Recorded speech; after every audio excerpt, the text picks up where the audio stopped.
आज हम ये बताएंगे कि ओम का नियम आप प्रैक्टिकल की कॉपी में या बोर्ड परीक्षा में कैसे लिखिएगा। और यह हिंदी तथा इंग्लिश दोनों माध्यम के स्टूडेंट के लिए लाभदायक है। तो आइए शुरू करें। आप कैसे लिखिएगा, ये नोट्स को देखिए। पहले आप लिखिएगा उद्देश्य। उद्देश्य में देखिए, अमीटर तथा वोल्टमीटर की सहायता से ओम के नियम का सत्यापन करना तथा तार के पदार्थ का विशिष्ट प्रतिरोध ज्ञात करना। आवश्यक उपकरण अमीटर, वोल्टमीटर, धारा नियंत्रक, तार, कुंजी। इंग्लिश में देखिए, aim to verify Ohm's law and to determine the resistance of material of the given wire. ये देखिए, operators required ammeter, voltmeter, rheostat, plug key, connecting wire, resistance wire, battery eliminator. Hindi में देखिए, सिद्धांत ओम का नियम यदि किसी चालक की भौतिक अवस्थाएं जैसे ताप, दाब, डायमेंशन आदि अपरिवर्तित रहे तो प्रवाहित विद्युत धारा अपरिवर्तित रहे तो उसके सिरों पर लगाया गया विभवांतर उसमें प्रवाहित विद्युत धारा के अनुक्रमानुपाती होता है। यदि किसी चालक के सिरों के बीच भी विभवांतर लगाने पर उसमें प्रवाहित विद्युत धारा आई हो तो ओम के नियम अनुसार V proportional to I। Principle According to Ohm's law, the amount of current passing through the conductor is directly proportional to the potential difference between ends, provided that the physical condition like pressure, temperature and dimension remains constant. V proportional to I, V equal to IR, where R equal to proportionality constant and is called resistance of conductor. If length of the conducting wire is L, then rho specific resistance equal to R into A by L, R into pi r square by L, where pi r square equal to A, R equal to radius of the wire। इसके बाद अब हम देखते हैं page number 2 को। Page number 2 में देखिए, यहाँ पर है ऑब्जर्वेशन। ऑब्जर्वेशन को लिखना है इस तरह से। Observation range of voltmeter 0 to 3 volt, list count of voltmeter 0.5 by 10, 0.05, 0.5 जो है वोल्ट में है, 10 खाने हैं इसीलिए दिया गया है। Range of ammeter 0 to 500 milli ampere, हमने मिली अमीटर यूज़ किया है।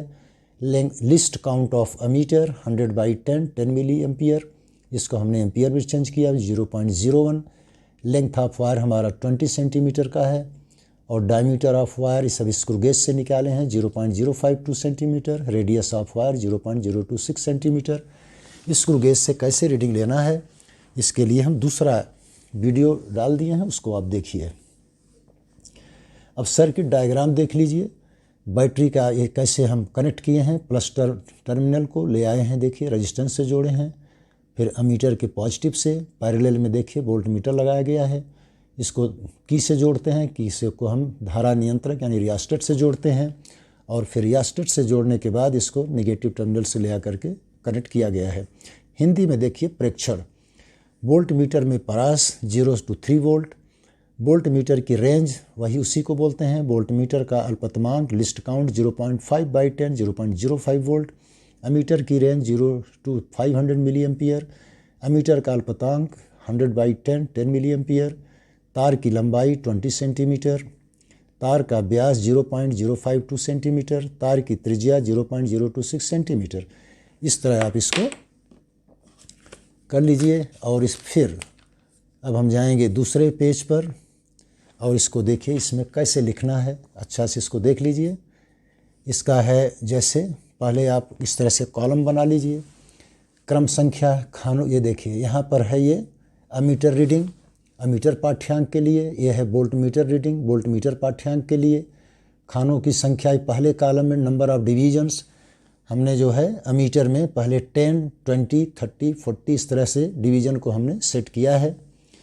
ये 50 के डिफ्लेक्शन के लिए हम लोग दिए हैं, 40 को ही केवल डिवाइड किए को ले लिए हैं और इसी डिवीज़न को उसके लिस्ट काउंट्स 0.01 से मल्टीप्लाई करके उसको एम्पियर में हम लोग उसको कन्वर्ट कर दिए हैं।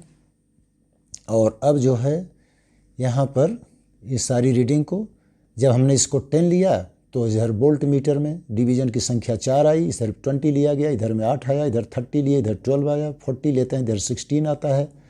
इनको कैलकुलेट करके V by I equal to R यहाँ निकाल लिया गया। उसका औसत निकाले हैं, मीन ऑफ द रेजिस्टेंस कितना है देख लीजिए, कैसे निकालेंगे। ये देखिए सबको सम अप करके 4 नंबर ऑफ रीडिंग्स 4 हैं, 4 से डिवाइड किया गया, 2 ओम आया। Table for diameter of wire, wire के डायमीटर के लिए टेबल बनाया गया है। स्क्रू गेज का लिस्ट काउंट 0.001 सेंटीमीटर है। फर्स्ट कॉलम में मेन स्केल की रीडिंग, सेकंड कॉलम में सर्कुलर स्केल की रीडिंग। जैसे 52 आया पहले रीडिंग में, सेकंड रीडिंग में 53 डिवीज़न आया, थर्ड में 51 आया।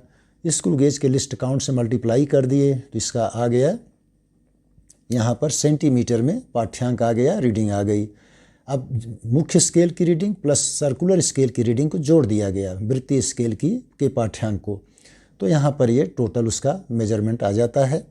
और यहाँ लिख दिए हैं औसत व्यास बराबर आ गया 0.052 सेंटीमीटर और रेडियस उसको 2 से डिवाइड किया गया, 0.026 सेंटीमीटर उसका रेडियस आ जाता है। अब रेडियस निकलने के बाद अब हम लोग दूसरे पेज पर जाएंगे और देखेंगे कि वहाँ पर फिर क्या लिखना है। ये देखिए, अब इसको हम लोग कैलकुलेट कर लेंगे, गणना करेंगे। कैलकुलेशन गणना स्पेसिफिक रेजिस्टेंस ऑफ मटेरियल या रेजिस्टिविटी हम लोग यहाँ निकाल लिए हैं। तार के पदार्थ की प्रतिरोधकता फार्मूला में वैल्यू को बैठाइए 2 × 3.14 इंटू यहाँ पर लिख दीजिए उसकी जो वैल्यू है जितना निकाला गया है 0.068/200 मिलीमीटर में है। और इस तरह हम लोग मिलीमीटर में इस तरह निकालेंगे, सेंटीमीटर में उसको कन्वर्ट कर लेंगे, इतना आ जाता है। फिर हम लोग रिजल्ट लिखेंगे। Resistance of given wire 2 ohm, resistivity of material of wire 0.00021 ohm centimetre. तार का प्रतिरोध निकाल लेंगे, देखिए यहाँ पर लिखा हुआ है। और हिंदी में तार का विशिष्ट प्रतिरोध हिंदी में इस तरह हम लोग लिख देते हैं। तार का विशिष्ट प्रतिरोध केवल सेंटीमीटर में हम यहाँ दे दिए हैं, मिलीमीटर में देने की आवश्यकता नहीं। अगर हम V और I के बीच ग्राफ खींचते हैं तो ग्राफ एक स्ट्रेट लाइन होता है। जैसे देखिए यहाँ पर एक ग्राफ हमें दिखा दिए हैं कि हम लोग कैसे बनाएंगे, इसको आप अपने भी बना सकते हैं। That is the way how you will write in your exam.